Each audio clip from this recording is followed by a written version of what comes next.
O negócio é o seguinte, presidente Lula deu carta branca à ministra Gleisi Hoffmann para demitir, exonerar todos os indicados do Centrão que derrubaram a medida provisória que iria aumentar a cobrança de impostos para os super ricos, as bets, as fintechs e os fundos de investimento. Tá cheio de gente chegando para alguns deputados e senadores do PT que tem mais contato com o Centrão, dizendo me ajude, pelo amor de Deus. E olha, a ordem é essa, é demitir quem derrubou a MP. Sabe por que essa ordem veio? Porque todos eles foram avisados. Inclusive, tinham feito acordo com o governo Lula para não derrubar a MP, para não deixá-la caducar. E na última hora foram lá e traíram. Agora vão ter o que merece. Semana passada já foi demitido 2 grandes nomes da Caixa Econômica Federal. Já foram demitidos 5 superintendentes de ministérios no Brasil todo. Já teve gente do PSD demitido.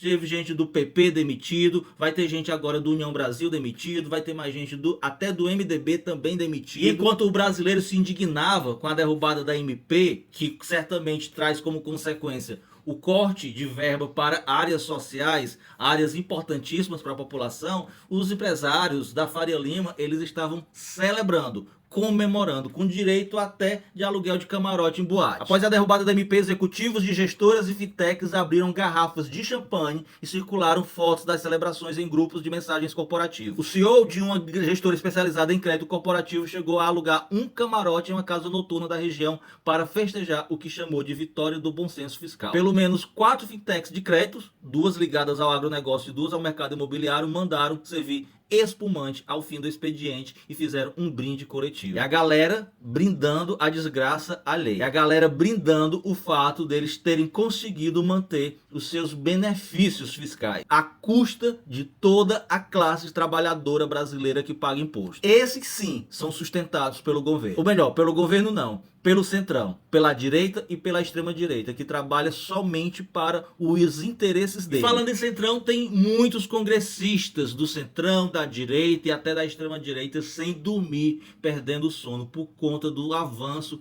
das investigações que estão sob a tutela do ministro Flávio Dino. Segundo o ministro Flávio Dino, meus amigos, são cerca de 40 mil emendas executadas em 2024 sem a devida prestação de contas, sem a devida transparência do uso desses recursos. Alguns já estão nomeando como a nova Lava Jato, só com uma diferença, dessa vez com um juiz imparcial de verdade, não um juiz político. Só para concluir rapidinho, Alexandre de Moraes deu um belo e bonito e grande não ao Bolsonaro mais uma vez. Ele pediu para sair da prisão domiciliar e o Alexandre de Moraes disse, ó, nananina não, porque você ainda corre risco de fuga. E de acordo com a defesa do próprio Bolsonaro, a previsão é que ele seja preso num presídio já no início do próximo mês, no início de novembro, quando acabar o prazo de todos os recursos. O Ciro Nogueira, que quer ser o vice-presidente, disse que o Tarcísio não será um pau mandado do Bolsonaro. Galera nunca teve vergonha de mentir, né? Só que agora estão se superando. E o PL, do Valdemar Costa Neto, falou pro Ciro Nogueira, que é o cara que tá desesperado para derrotar o Lula, porque ele sabe que o dele tá na reta, seja por investigação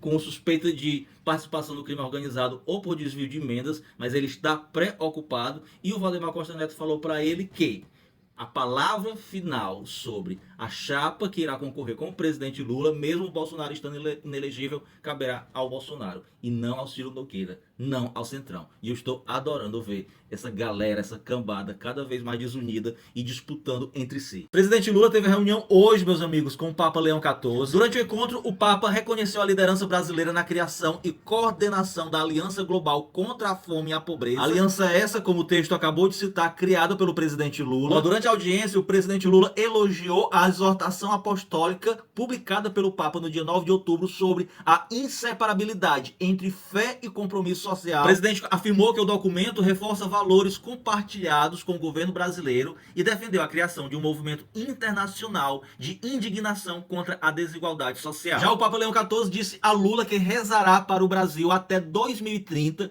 quando o país deverá ter cumprido a sua meta de erradicação completa da fome pelo projeto do governo Lula Brasil Sem Fome. E o Papa também afirmou que o Vaticano tem como prioridade no seu papado a erradicação da fome no mundo. Vale a pena também citar que, segundo dados do IBGE divulgado semana passada, 2 milhões de brasileiros deixaram a condição de extrema fome no último ano e 8,8 milhões passaram a integrar o grupo com segurança alimentar. O presidente Lula também relembrou sobre as comunidades eclesiais de base que surgiram no Concílio Vaticano II para conduzir uma formação voltada à justiça social para os marginalizados e na luta por direitos civis. No Brasil, as comunidades eclesiais de base foram peça fundamental para a formação de partidos de esquerda como o próprio PT. Ou seja, o Concílio Vaticano II teve forte influência na formação do Partido dos Trabalhadores. O presidente Lula também destacou a amizade que ele tem com o Dom Paulo Evaristo Armes, Dom Helder Câmara, Dom Lúcio Mendes de Almeida, Pedro Casadaglia e o atual presidente da CNBB, Dom Jaime Spengler. O presidente Lula convidou o Papa Leão XIV para participar da COP30 este ano aqui no Brasil,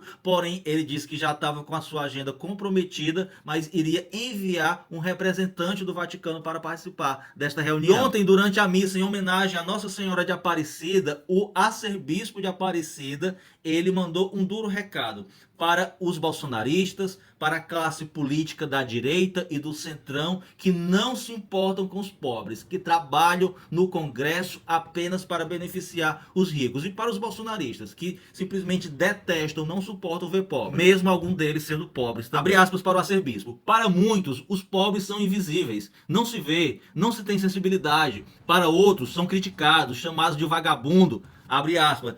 Beneficiário de Bolsa Família. Para outros, não se importam com os pobres.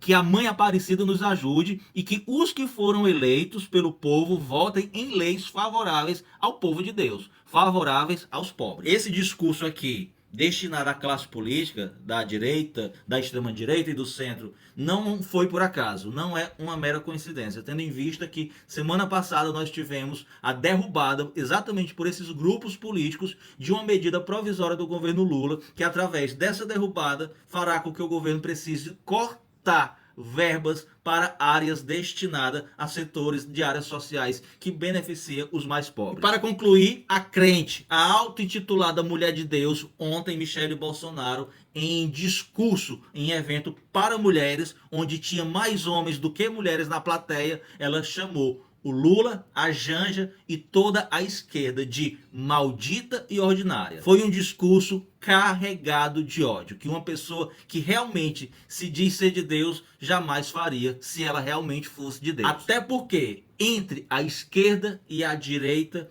quem mais se aproxima da mensagem e dos valores defendidos por Jesus Cristo certamente é a esquerda.